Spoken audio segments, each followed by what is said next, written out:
conversar depois de alguma pesquisa de que maneira as alterações do meio ambiente e as alterações climáticas afetam a saúde da população também, para que a gente possa fazer um nexo de que maneira, por exemplo, a produção agropecuária do Centro-Oeste ou as secas do Nordeste afetam a saúde de toda a população brasileira. Primeiramente, a gente tem que entender que as modificações climáticas elas vão estar relacionadas à saúde humana e impactar sobre ela justamente pela deficiência no acesso da água, pela vulnerabilidade social, as modificações climáticas globais e justamente questões epidemiológicas. E vão ser 3 mecanismos os principais que vão estar relacionados a todo esse processo. O primeiro desses mecanismos vai estar vinculado justamente à pessoa e de que maneira as modificações climáticas vão influenciar sobre o bem-estar dessa pessoa, como por exemplo alterações fisiológicas, como as ondas de calor, ou traumas como enchentes, tempestades ou secas. O segundo mecanismo ele vai estar vinculado justamente a fatores determinantes da saúde da população, como a produção de alimentos para essa população, a qualidade do ar, a qualidade da água. E o terceiro fator ele vai estar vinculado a questões socioeconômicas, por exemplo, em grandes secas em que a população tem que migrar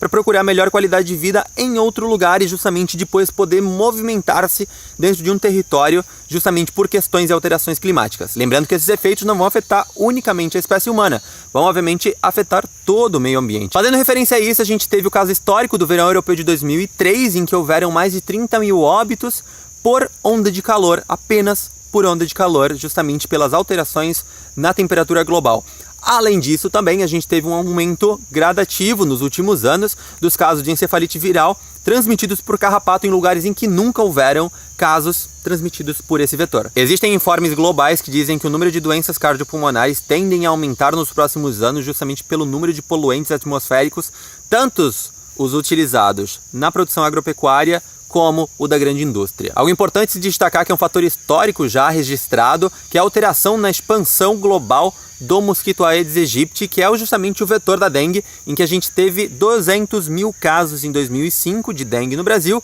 e em 2016 foram 2 milhões de casos justamente pela alteração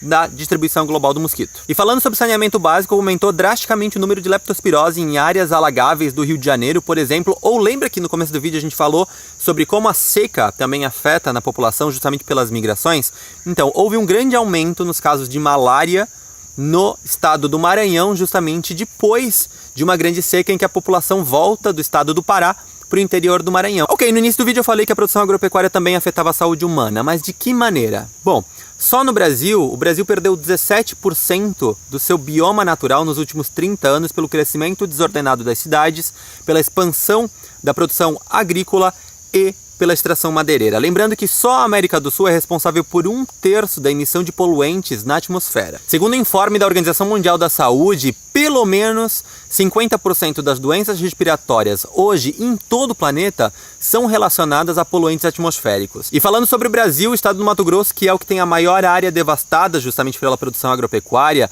70% das internações de crianças com menos de 5 anos estão relacionadas a problemas respiratórios. E se a gente for analisar outras partes do Brasil, comparando épocas de queimada e não queimada, que são práticas comuns na produção agropecuária, existe uma diferença na mortalidade de 21% entre as duas épocas relacionadas a patologias respiratórias. E é por isso que no Brasil, assim como em qualquer país do mundo, a gente não pode analisar políticas públicas de maneira isolada. A gente não pode pensar unicamente em agropecuária, em agroindústria, em economia, em saúde, em educação por separado. Todas elas têm que estar vinculadas, porque justamente, por exemplo, como a gente viu agora, a produção agropecuária e a queimada que é feita no estado do Mato Grosso para a expansão da produção ganadeira, ela afeta diretamente na saúde pediátrica, por exemplo. Então, no final das contas, a gente vai estar expandindo mais a nossa indústria agropecuária, por exemplo, ou indústria madeireira, para tratar de gerar mais recursos para o país, para tratar de